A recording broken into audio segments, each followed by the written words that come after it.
Essentially, when you're talking about level 3 trust planning, we're talking about creating an irrevocable trust. And what happens when you do that is you are essentially removing money, removing assets from your estate. Right. So you individually no longer own those assets. And at that point, the irrevocable trust, for all intents and purposes, becomes its own entity. And if you are a parent of minor children and you do not have a will, you need to get this done today. If you are a grandparent and your children do not have wills are also going to establish guardianship. So when somebody passes away intestate and they have minor children, the court is going to decide who gets custody of those children. The judge has the discretion in this case, and you could get tied up for years over custody battles. All right, Eric Douglas, Chris Vaughn here with Family Wealth Planning Partners. Welcome to another episode of the Retirement Planning Happy Hour here on another lovely, beautiful Friday morning here in Louisville, Kentucky. When's the last time we saw the sun in Louisville, Kentucky? No, it's not very sunny, actually. It feels like Oregon. It's like, oh my gosh. Yeah, it's not too terribly nice outside right now, but that's okay because we can get through it with a pretty good bottle of bourbon here. We have happy hour, right? That I've never tried this one before, and so we'll go through that here in just a moment. But you had a specific topic that you wanted to bring to the table today. I wanted to talk about estate planning today, and it's something that we've debated. Do we want to talk about it? Because it's not the most exciting topic. Let's just get that out in the open. For sure, yes. So we'll do our best with that. But I had something happen this week with a client of mine, or I was made aware of it, that kind of necessitated, did I say that right? Necessitated the need to talk about estate planning and the importance and stuff like that. So that's what we're going to get into today is proper estate planning, things that you need to do, how that fills into your financial plan overall, so on and so forth. And what are we sipping on today while we talk about this very dry topic of estate planning? Right? So if you're familiar, Jefferson's makes a fairly good bourbon, right? But they got famous a few years ago doing what they called Jefferson's Ocean. And you were saying, you're familiar with it. Yep. So the concept, it's very gimmicky, right? They take regular bourbon, and they put it in the bourbon barrels, but then they put it on a boat, right? And I don't know exactly how they do this, but I'm imagining that it's all palletized and put into big cargo containers. And then it's put on a ship and sailed around the world, and the idea is that the ship moving up and down causes the juice inside the barrel to slosh around. That's got gimmick written all over it to me, but if you get around, I don't need, each one is called a voyage, right? The joke in the bourbon community is that the Jefferson's Ocean is like Star Trek movies. The odd-numbered ones are really bad, and the even-numbered ones are really good. Or maybe I'm saying that backwards. But a couple of years ago, this bottle popped up on my radar. The guy that owns a liquor store where I live, that if you know anything about getting the unicorns, that's how you do it. You always do your business with them. And, you know a guy. Yep. Right. I got a guy, right? Well, my guy pulled this out one time when I stopped by, and I'm immediately looking at this going, I do not want to buy that because I know it's a gimmick. But the deal is when they hold something for you, you got to buy it. Or the next time you want something really good, they're not necessarily going to hold it for you. So I bought it on a whim. So this is called Jefferson's Tropics. And the gimmick here is that they put it on a boat, they sail it to Singapore, which if you know anything about geography, Singapore is 85 miles north of the equator. It is brutally humid. It is hot year-round. My son and I are big F1 fans, and they go to Singapore every year, and it's a night race. And all of the mechanics, the drivers are just standing there dripping because it's so miserably humid. And the idea was that if you leave it for, I think it's 18 months, in that brutal heat and humidity, that it will change the chemical composition. Never even opened it. Took it to a bourbon event one night with a lot of friends of mine that are real snobs. In fact, that's their name. And everybody said, Chris, have you tasted this one you brought yet? Nope. Wasn't planning on it either. It's really good. So that's what we're drinking today. This is Jefferson's Tropics. There are a couple different versions of it. This is the very first release that they did of it. So that's what we're going to drink while we talk about arguably the least exciting subject in financial planning. Yeah, definitely does not make it the least important. No, however, it's super important. That's what we're going to talk about. And we all have, unfortunately, experience in this realm. It's a sad reality of what we do, obviously, is we work with clients that typically have money and who typically has the most money. You're typically talking about older folks, right? So, so it is a reality that we have to deal with, that we have clients pass away. I can't remember personally, I had four last year that passed away. I think you so just the year before I lost 3 in a 4-month window. I mean, and across multiple age groups too. And they come in waves, unfortunately, just like anything. They do. So knock on wood, we've been blessed this year so far. But you had a situation that you wanted to bring to the table and discuss that highlights the importance, the necessity, as you said earlier, the necessity for a quality estate plan. Right. So here's the situation. I'm going to change the story just a little bit to protect the actual people. But what happened was my client, I was notified that there was a family issue going on. I didn't know what that was. Right. Okay, fine. They'll let me know when it's time. I found out just this week her adult daughter was killed. Right. Sad situation. The reason I found out is because she was given a transfer paperwork for the company where her daughter had her 401k. So that may sound very straightforward. We do not know how much money is in that 401k. It could be tiny. It could be huge. We don't know. What we do know is this. The letter was sent to the estate of, not to my client by name. It was sent to the estate of the deceased, and I immediately knew what's coming. So what does that tell you immediately that they did not do? Okay, 2 things. One, for sure, there was no beneficiary listed on the account. Exactly. Right? Which is just... And step number 1. Yes. And by the way, people will say, well, I have a will. Beneficiaries on accounts trump the will. That's true of your checking and savings account at the bank. That's true of your IRAs. That's true of your brokerage accounts. A beneficiary designation trumps whatever your will or your trust or any other legal document says. You got to know that up front. The fact that she did not have a beneficiary listed suggests she had no will, which means she passed away in a phrase we call intestate, right? So intestate, and I don't know if you've ever had to deal with these, they are a pain. When I read that letter, I went, uh-oh, my life is about to get difficult. And unfortunately, I'm going to have to tell people things they don't want to hear.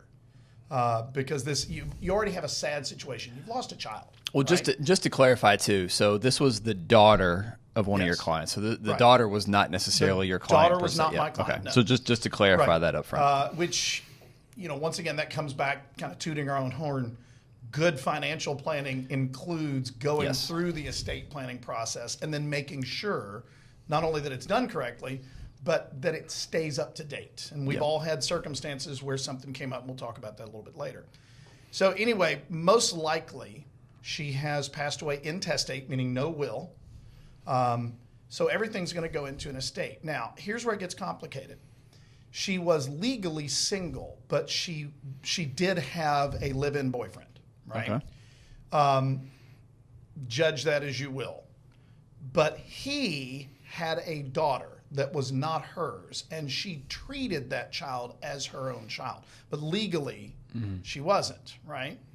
So most likely, this is my suspicion, it would have been important to her. This is typical of parents and step-parents. They want their children to benefit from their money when they're gone, right? But with no beneficiary designation, with no will, with no nothing. And by the way, the parents, so my client and her former husband that actually had their daughter together, they're divorced, obviously. Both of them are remarried. There is little to no communication between them. So now you've got multiple marriages, multiple divorces. You've got living together relationships. You've got stepchildren, and you can see how this is going to get really complex really fast. And the problem with not having the estate plan done is when this is done, nobody's going to be happy. There is no good outcome here. Well, I can tell you one person who's going to be happy. And who is that? the probate lawyer. Yes, that the is handling probate lawyer. that is handling the case because they will be They're gonna making get paid. they will be getting paid from the estate, and nobody else will be happy about that for sure. So anyway, when you talk about putting together a good estate plan, a lot of people will come into us and they'll say, I need to get a will. I need to get a trust. I need to do this. Okay, let's stop back or stop and look back a little bit and say, let's not determine what documents you need. Let's determine what you want to accomplish, right? Kind of that Stephen Covey concept. Tell me what the end result is, and then we'll work the plan backwards to where we actually are. So the way that we kind of teach this to clients at FWPP is there are 3 stages of estate planning, or phases, whatever you want to call them, 1, 2, and 3. So the first stage basically just gives direction to your money, right? And that requires a will. So when you pass away, if you have a will, then the will is going to dictate where anything that doesn't have a beneficiary designation on it, where that's going to go. You hear when you watch the movies, and I'm thinking the movie Knives Out pops into my head. If you haven't seen that movie, it's fantastic. Yeah, good movie. You hear about these wealthy families, and somebody dies, and they have a will reading. I saw one like 2 weeks ago. I don't even remember what the movie was, but I remember just laughing because they brought someone in. And they were having this will reading, like you said, the mom had passed away, the matriarch, and all the kids were gathered around the living room, and some lawyer came in, and they were going through everything. It's like, no, there's only one place where that happens, and that's Hollywood. Yeah, nobody that has major assets has a will reading. Now, there's a lot of stories, and I challenge you, if you're watching or listening to this, look this up. Just Google famous people who have died intestate, right? Yeah. Like Abraham Lincoln. Okay, Abraham Lincoln was an attorney, but this was an attorney in a different time. I don't know that Abraham Lincoln was worth a lot of money or not. I don't know. But I know Michael Jackson was. No will, no nothing. That thing is still tied up in courts, as last I heard. Well, James Brown. James Brown, yes. They couldn't even get him in the dirt. Yeah. Because there were arguments about that. I believe Prince. Prince died intestate. Aretha Franklin was another one. There's so many. These are all people who, theoretically, there were some pretty serious assets because of how famous and successful they were.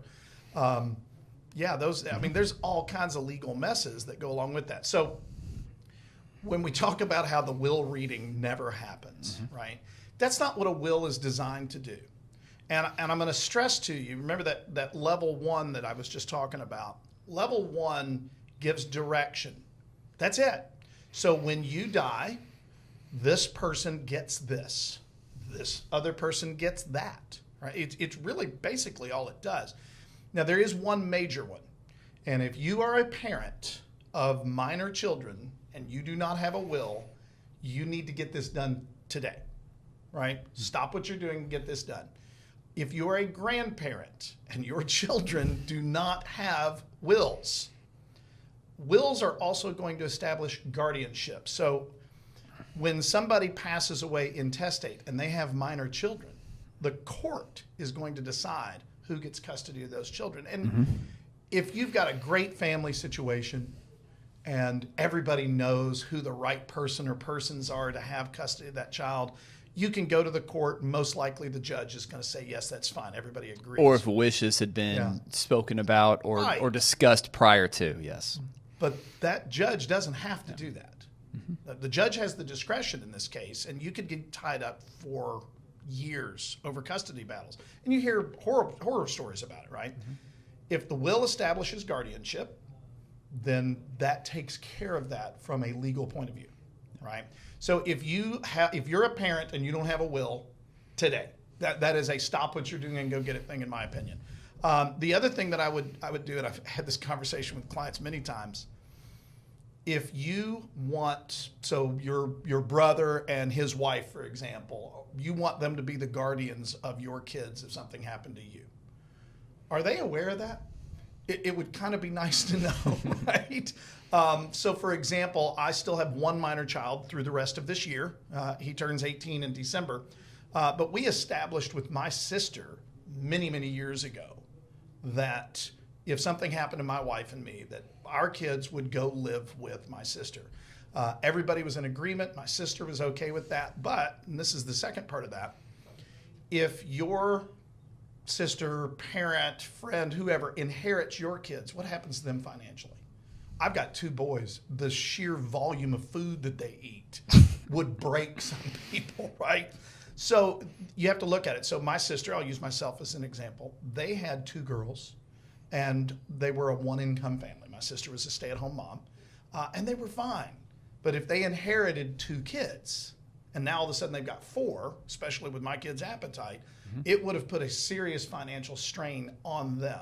So I structured my estate plan so that not only would my kids be taken care of, but my sister and her husband would have the financial means to not be harmed by my death and my wife's death. So that's the first part of it. That's phase 1, if you will. Phase 2. So we'll move on. Phase 2 gives you direction, and it also gives you control, which to me is the most important one. I'm a bit of a control freak. And it also gives you probate avoidance. And that's where we get into what's called trust planning. I'm a huge fan. There are very few people that I talk to that I believe that a trust is not appropriate. Now, that's a decision for the estate attorney to make, but it's pretty clear in most cases. So what a trust does, and this is where we're going to go way down a rabbit hole, a trust is a legal entity. And that trust should then own basically all of your stuff, right? So when you pass away, the trust does not die. The trust is still very much in existence, and it still owns those assets. So the primary thing that you do with a trust is you allow it to own things, right? Okay, rabbit hole time. There are 3 different people. Are we not in down a the trust. rabbit? Are we not down the rabbit hole We're yet? going to go down a separate rabbit hole. Okay, there's 3 people in a trust, right? There is the grantor or grantors. There is the trustee or trustees, and there is the beneficiary or beneficiaries. Okay, so the most common type of trust is what we call a revocable living trust. I've got one, you've got one. That's the way we do it. My wife and I are the grantors. We're the ones who put our assets into it. The person who funds. We funded it. Yes. That's the correct who word. Right? grants the money. Yeah, Right? yeah, absolutely. We are also the trustees, meaning we have the decision-making ability about any assets inside of it. You maintain control. And we're the beneficiaries of it. So for all intents and purposes, it feels very normal until something happens to us, and that's when it gets important. Right? Let me add one more thing please. too, because a lot of times we get questions around, well, how does this affect my taxes? And a lot of people think mistakenly that doing a trust is some type of a tax play. And we'll go down that rabbit hole, right? When you start to get into estate tax avoidance and things like that. But for 95% of all trusts that are out there, you're basically doing basic revocable living trusts, as you just said. And the basic living revocable trusts pass through or flow through a pass through. That's right. To the owner of the trust, right? So there's really no tax benefit, if you will, to owning a trust. That's not what a trust is designed to do. That's not what its purpose is. And I'll use myself as an example again. My wife and I own nothing except for the trust. Right? Yeah, the furniture in our house, stuff like that. Our home and our property is owned by our trust. If you were to look me up on PVA, you will not find me, but you would find the name of my trust, right? Our cars are owned by our trust. Now, full disclosure, if you're going, hey, we've got a trust and our cars need to be in it, if you're making payments on your car, you can't put that in a trust. You can do that with your home or with real estate, but not with cars. So you have to pay them off first. My business. So I own, just like Eric does, I own a business. I'm the sole person involved with it, and that business owns 25% of our firm. Right? Of our business, yep. I don't own any of that. My trust owns all of it, and that's the point, right? I still have to pay the taxes on my house, I can assure you, right? I still have to do all of that stuff. It all flows through. Yeah. But if something were to happen to me and my wife, right? My son, my oldest is 19. He's about to be 20. My youngest is about to be 18. If we didn't have a trust And we've got them listed as beneficiaries on our IRAs and our other investments and the house and all that stuff. I'd like to think that I've done pretty good with my kids so far as money goes, but I would have no control whatsoever on what they do with it. They could blow everything that Kathy and I have spent a lifetime building in a weekend. You know, I always have that flashback. If you remember Brewster's Millions, remember that movie? No, you're on. Yeah, you got to go. That's way back then. You're going back to the 80s, right? Yeah, like really early 80s. Yeah. But the whole point here is they could have an epic weekend. My oldest is a car junkie. I said, we were F1 fans. He could go out and buy a Ferrari, and there's nobody that can stop him. We brought so I brought a client on. This was 4 or 5 years ago. Had a discussion, very early on as we were bringing them on, and we started talking about estate planning and what have you done, what do you need to do, et cetera, et cetera. They had one son who had no clue how much money the parents were worth. All right. Not a clue. Okay, they'd never fairly common, yeah. And these were not people that lived an extravagant lifestyle. So you would have thought, very much the millionaire next door, right? And we talk about that quite a bit, and that's going to be probably the bulk of our clients. But so the son clearly had no idea how much money the parents were worth. The son had a job. He had just recently graduated from college. He wasn't making a lot of money. He was dating pretty seriously a girl that the parents didn't really like, and they didn't really like her intentions. So there was that in play, and you actually see that far more often than you probably would expect. So I kind of hit him with the questions. Well, if something were to happen to the two of you, how would you feel about your son, once again, only child, your only son, receiving all of the money that you're worth? And you could just see, in that moment, that was a question that they had never thought of. Their eyes got yay big, right? Their eyes just lit up and like, oh, we had not really thought about that. Yeah. And so they had him listed as the beneficiary, and they had kind of done the absolute basics, right? So it wasn't a situation where it was going to go into intestate. But there were no guardrails. Zero guardrails. And you could clearly see by their reaction when I asked them that question that they knew that their son was not prepared to inherit that level of wealth at the drop of a dime. Wow. So great example. Yeah. I like to think, as I said, that my wife and I have done a good job raising our boys as far as teaching them financial responsibility, so on and so forth. But to use your word, there are no guardrails without that trust. Yep. They turn 18, they inherit. So if they're 10 years old when you pass away, right, and you've got, say, an IRA, and you leave that IRA to your 10-year-old, whoever is the guardian cannot use that money to help raise your child. They're not allowed to. And when that child turns 18, happy birthday. Boom. Well, it goes into a custodial account, right? And then at 18, it's out of the custodial account. Yep. Nobody, and I mean nobody, can tell them what they can and cannot do with that money. Oh, and by the way, in the case of an IRA, they'll go out and spend all the money because most 18-year-olds are total idiots with money. I was, right? Mm-hmm. And then find out, oh, by the way, you had to pay taxes on that money. So you can just see how this gets so dangerous. That's an expensive lesson to learn. It's a painful lesson, right?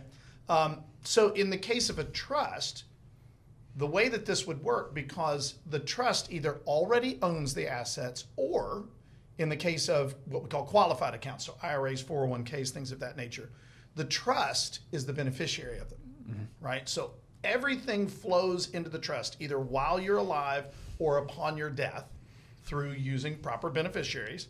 Everything flows into that trust. Now, I still have control. I'm playing golf with Jesus right now, but I still have control over how that money is dispersed or spent. And I'll give you some examples. Is Jesus as good a golfer as the Lamb? Probably. Okay. I'm going to go with yes. I've got some funny jokes about that one. But anyway, the money is only going to be dispersed in the way that we determine in the trust. Now, the trustee can be given some discretion, right? But they also cannot violate the rules. So in my trust, for example, and this is very standard language, if the beneficiaries, which is my two kids, if they have alcohol addictions, gambling addictions, drug addictions, anything like that within the past, I believe it's 3 years is the way we worded that, they cannot get a penny, right? Because I don't want to fund an addiction. At the same time, money can be taken out. Did you say gambling too? Gambling, yeah, absolutely. You can add gambling Yeah. as well. There's all kinds of different provisions. Yeah, you and can. those three are fairly standard. Yep. But you can put anything that you want to in there, really.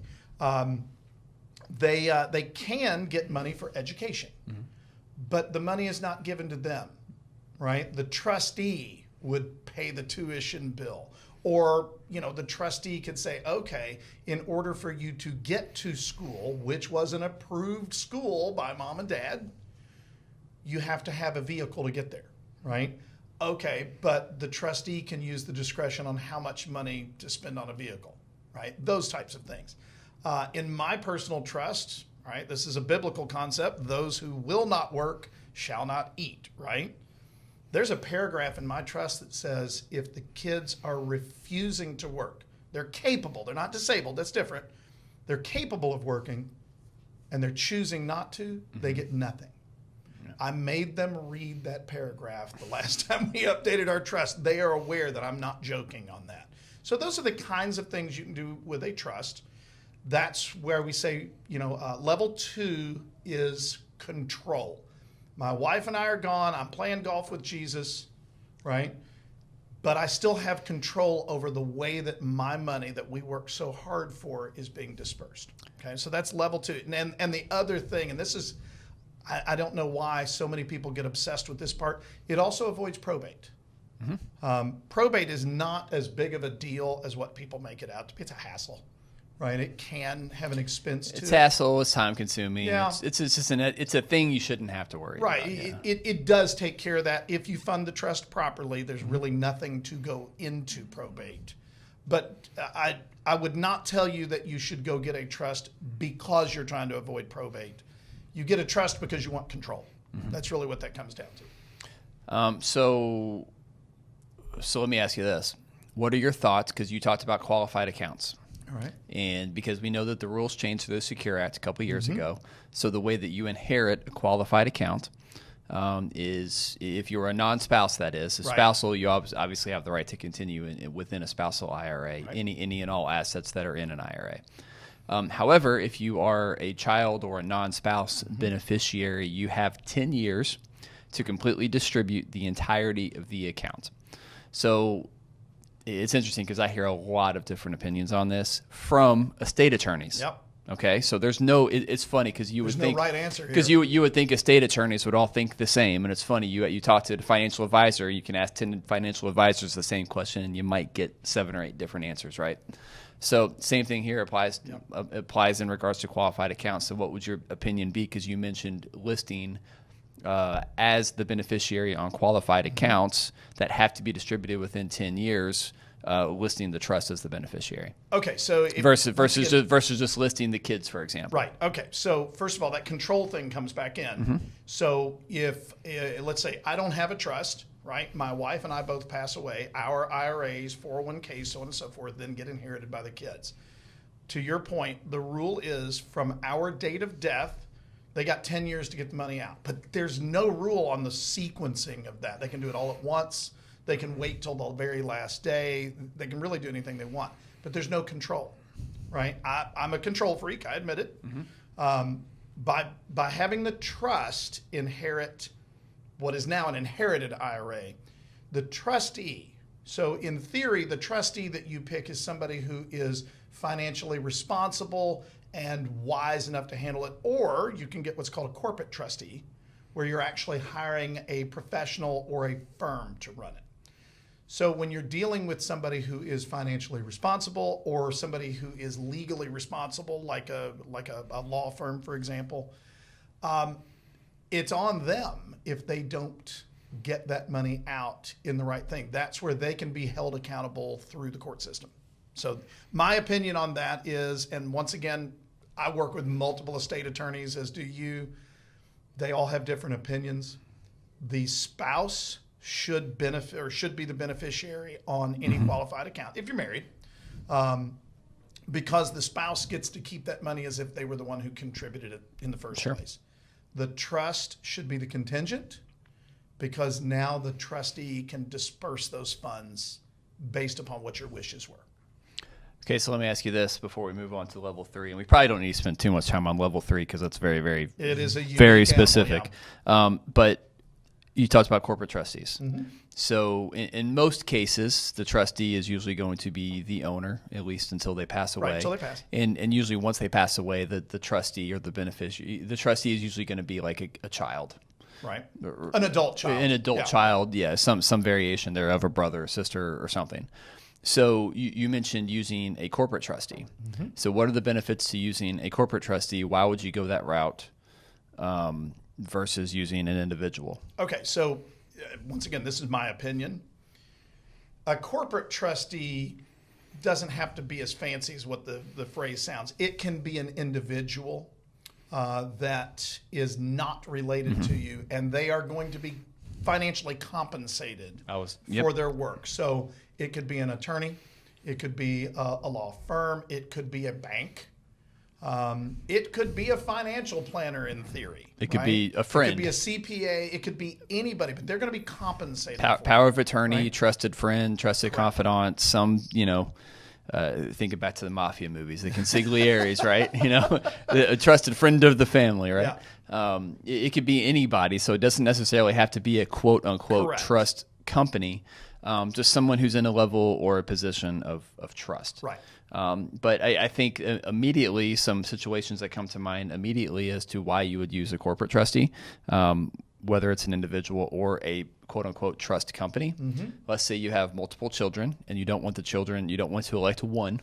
Yeah, there you go. And also you don't want to elect multiple children as co-trustees. That's a hot mess, and I've seen that one. So what's the old saying in football? If you've got two quarterbacks, you don't have one. You don't have any. same thing applies here. So if you have multiple trustees on a trust, they could disagree about if you do set up guardrails. They could disagree because the example that you used earlier in regards to your kids was if they're not working, they don't get paid. Or maybe they are working, but let's say they're working, I don't know, some temp job. Very, they're working. Define working. Exactly, right? And so you could have two trustees that are defining that differently.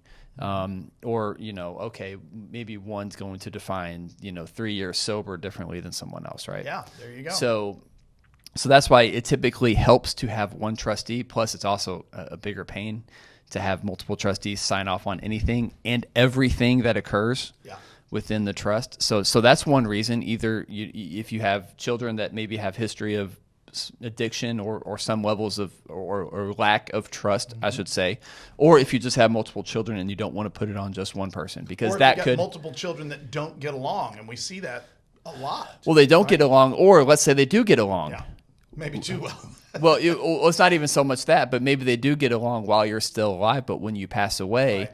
It's amazing, and we've seen it, and it's a cliche, but it's a cliche or a stereotype for a reason. How people become a little bit, they get along maybe a little bit less when money gets involved. Money changes people, unfortunately. And so you start talking about entitlement and things like that. So if you have kind of a neutral third party who is removed from the inner workings of the family, that's another reason why you might elect to choose a corporate trustee. I was going there, and that you couldn't have said that better. Neutral. Right? There's no emotion involved. They don't benefit from this. They get paid no matter what. Yeah, so they're going to do what the trust says as the way that it's defined. Right? That's one of the real benefits to not only just a corporate trustee, but one that is unrelated. Right? So, for example, a law firm. We have a mutual friend that's a CPA that serves as a trustee for several different trusts. Because he's an independent third party. He has no benefit one way or the other. He gets paid to do the job, right? Mm-hmm. And that's the real benefit of a corporate trustee. Now, the real con of a corporate trustee is, as opposed to, say, a trusted family member, you got to pay them, right? The trust has to pay them. And most trusts that I've seen, it's somewhat ambiguous how much they get paid. And guess who gets to make that decision? Yeah, that trustee, right? Yeah. Now, before we move on, one thing I want to point out about corporate trustees that I think most people don't really know. So you go out, you create a trust, right? You say that, while I'm alive, I'm my own trustee, but upon my death, XYZ law firm is going to be our trustee. Okay, you can put that in the trust. That's the way you should do it. Your beneficiaries, so maybe your adult children, for example, your beneficiaries can fire that trustee. They have to go hire another one, right? But they can fire that trustee. So there is a safeguard, if you will, for the trustee paying themselves too much if you did not put that in there. If you did not put that language in there, they can fire them for any reason they want, but they can't do anything with the trust until they hire a new trustee. So keep in mind that the trustee can be changed by the beneficiaries. They just can't make themselves the beneficiaries when the trust calls for a corporate trustee. Now, we're way down the rabbit hole on that one. Okay, I think we've probably beaten level 2 to death. We have. So before we move on to level 3, which is going to make some people's heads actually explode. So if you're listening to this while you're driving down the road, you might want to pull over. Let's talk about bourbon for a minute. What do you think, since this is your first shot? It's light. I don't know how best to describe that. It's light. When I say this is 104 proof. It's 104. This is not low proof. It's not very high, but it's low. But it's pretty smooth. It feels light. It doesn't feel very thick. Like there's no. Sometimes you feel like almost a coating. Yeah. There's none of that. It definitely doesn't taste like a 100 proof. No, it doesn't. I'll tell you what I like about this. What I taste in it, and there are tasting notes. So there's a little tag that was on the bottle that said, you're going to taste vanilla and you're going to taste, you know what I taste? What's up? Spicy apples. Now there's a subliminal thing to that. By me saying that, it's entirely possible that you're going to go, wow, I taste spicy apples too. Maybe, yeah. But that's what I taste. And I mean those really, really good cinnamon apples that have almost a bite to them. Like there's a little bit of cayenne pepper or something in there. That's what I taste in that. But it's not overpowering. It's a very, very pleasant bite to it. That's what I taste. I love this. It's a smooth drinker. When you say aged in humidity, right? In Singapore, you wouldn't think of kind of a smooth, mellow. I think about getting smacked inside of the head. Yeah, but it's a very mellow taste. Yeah. It's light. Yeah. I don't know, like airy. I don't know how to better describe it. It's got a surprising amount of flavor. I don't believe there is an age statement on this anywhere. I may be wrong. I'll look real quick. No, there's no age statement, which means if you don't know anything about bourbon, if there's no age statement on there, it could be pretty much anything. It has to be at least 2 years old, or you can't call it bourbon. And if I remember correctly, if I'm wrong, please post in the comments. To call it Kentucky straight bourbon whiskey, it has to be 4 years old, along with several other things that go in there. There's no age statement, so we don't know. I would guess this is not a very old bourbon. When something is old, they're going to want to put that number on there because that's a selling point. When you put a 12 or a 10 or, God forbid, a 15 or an 18 number on there, it jacks the price up. What was the price point on this? When I bought this, and this was in the absolute height of the bourbon obsession here, probably 2 years ago, this was, I want to say it was $100. I'd be willing to bet you could get it for less than that now, but not by much because it's still kind of gimmicky, which is interesting. Just a little side note before we get back into our main topic. We were talking about this earlier this week. We had mentioned how the bourbon industry is kind of slowing down. The demand is slowing down. So the people who are not bourbon people, it's just the latest cool thing, they're kind of moving on. Maybe they're not drinking as much because we all know that the COVID lockdowns, the alcohol business exploded. Well, they're moving on to other more. They're moving on to other things. The hot thing. Tequila looks like it's the hot thing. Well, tequila's growing. You're also seeing THC stuff, yeah. CBD drinks, and so. No thanks. I'm old school. I'm just telling you what's kind of. No, you're right. What's becoming more popular. As things kind of cool down, but all of these distilleries pump so much stuff out, and of course it takes years to age, right? You don't just go make bourbon and sell it tomorrow. It takes years. It's not like vodka is where you could sell it the next day. A lot of really cool stuff is becoming more and more available. So just this week, I stopped by a local big box store because I was driving past. I had a few minutes just to see if they had something. And we actually thought about having it on the show today. If you're familiar with 1792, which that's a Barton product, but if I'm not mistaken, 100% of it is now made at Buffalo Trace. They have several different incarnations of that. Their regular small batch is easy to find. It's very good. Their foolproof is exceptional, by the way. And you see a lot of barrel picks of that. Well, now, every time you go to a liquor store, they've got a barrel pick of 1792 foolproof. And it's common. It used to be extremely rare.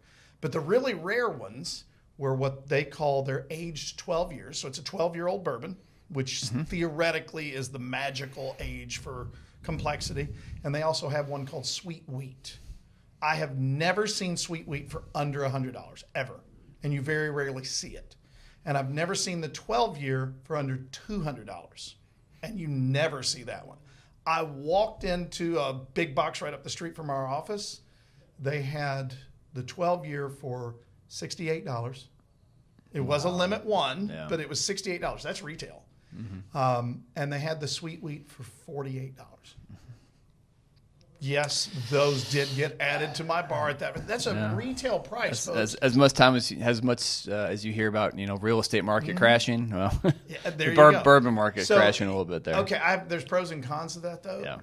Part of me, as a Kentucky guy, I want to see that industry really do well because it brings a lot of money into the Commonwealth. Yes, we're in a Commonwealth, not a state. Yeah. There's a great trivia question there. It does bring a lot in, and it brings a lot of notoriety, which we're in Kentucky, let's be real honest. Outside of Derby, we don't get a lot of attention, right? KFC, what are you talking about? That's not real fried chicken.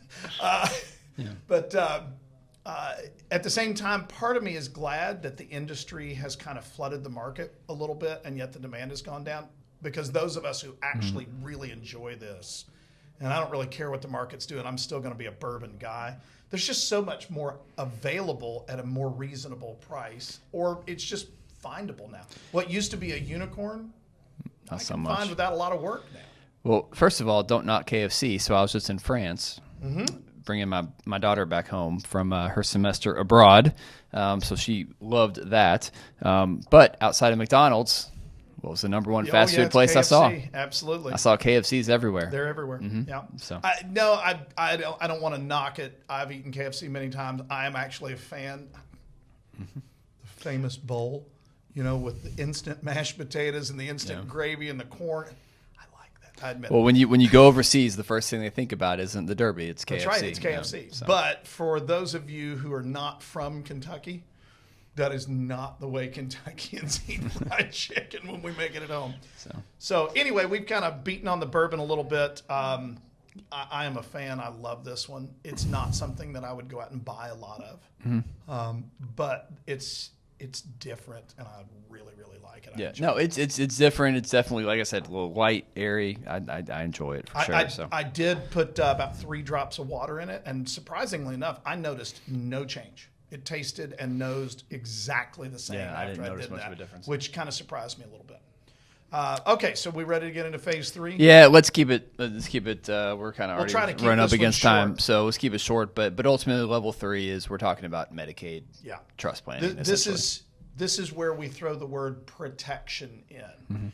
When a lot of people think about trust planning, they think about protecting the assets from something, be it the Medicaid spin down or be it protecting it from lawsuits and stuff like that.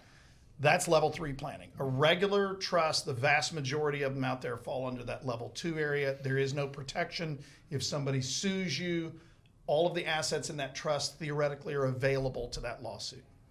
In the case of a level 3, that requires what we call an irrevocable trust, meaning theoretically there are some ways.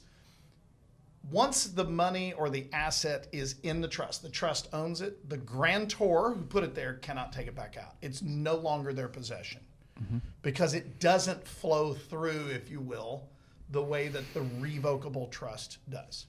The reason that you use level 3, that protection part, is because you want to protect that asset against something, right?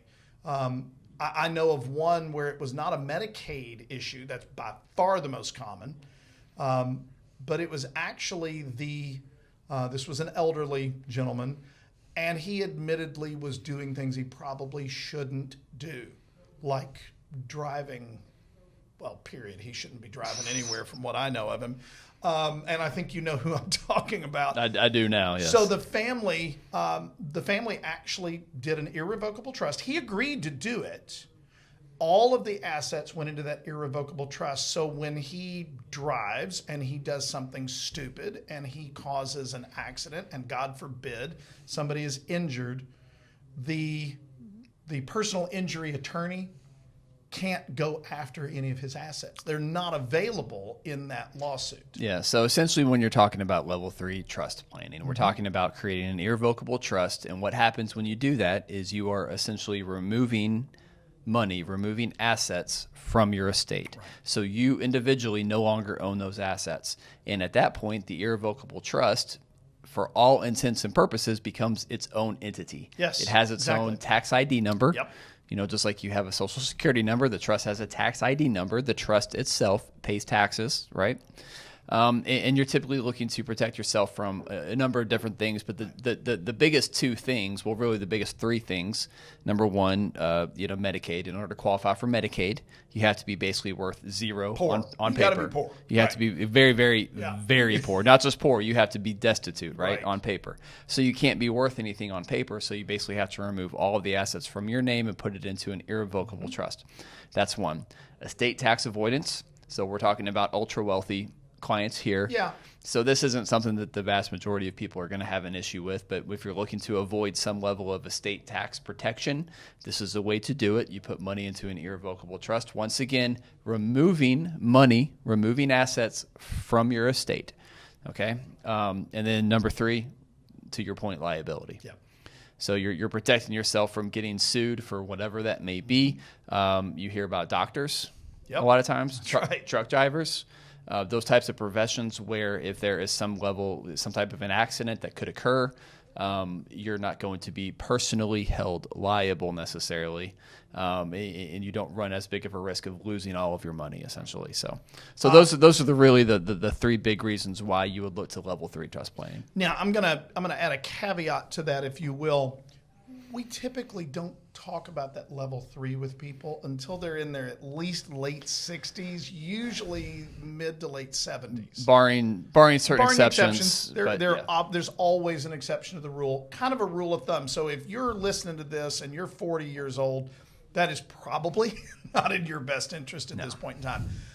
But one of the reasons why we do start having that discussion with our clients when they're in their late 60s, early 70s, primarily as a Medicaid issue, is there is a thing called a 5 years look back. Yep. Right? So we talked about you put assets into that irrevocable trust because they're no longer yours after 5 years. And that's the point. That money can be accessed for the purpose of Medicaid, for the purpose of lawsuits, to the liability story, things of that nature. Until it's been in there for 5 years, it still can be accessed under certain circumstances. So we typically have that conversation with clients in their late 60s, early 70s. We need to start talking about doing it at that age and probably executing it by mid to late 70s in most people's case, because 5 years from now, it's going to be much more important, and we got to get this ball rolling now. I will point something out because I've seen this happen with a client in the past.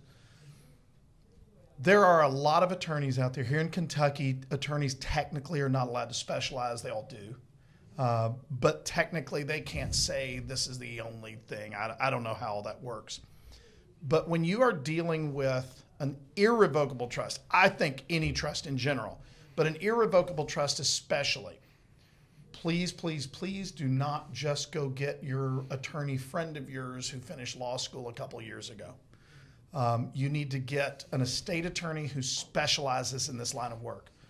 These are very complex. They are not cheap. Doing an irrevocable trust is going to cost you a chunk of money. It's worth it if it's appropriate. A good attorney who does not specialize in it will tell you they don't specialize in it. Yes, correct. I had one quick story. Somebody who does not specialize in estate law did an irrevocable trust for a client's parent in order to protect her from her own mistakes upon his death, right? It was written backwards. Just one of those unfortunate situations. The dad wanted it done to protect mom from herself in order to prevent her access, and it was worded in such a way that it actually granted her full access. It was a genuine backwards the way it was done. All of the assets, and I managed those. She wanted them. I had no choice. I consulted a couple of different attorneys. I had to do what I knew was the opposite of what he wanted, because legally I was obligated to do it. That money was gone in days. It was like, the story of handing the 18-year-old an inheritance, and they get a Ferrari and then a great weekend, and that's it. So please, please, please make sure when you get this kind of stuff done, think about the end goal. Don't think about what you want them to do, right? Don't think about all the different types of trusts. I want to go get a Q-tip trust. Think about what you're trying to accomplish. Get an attorney who specializes in estate work. Coordinate them with your financial planner, and let the attorney determine the type of work and the type of trusts or wills that need to be done in order to accomplish that goal. Good deal. And I think I'll wrap it up at that. That's a good place to wrap up right there. Thanks for listening. Thanks for watching. Until next time.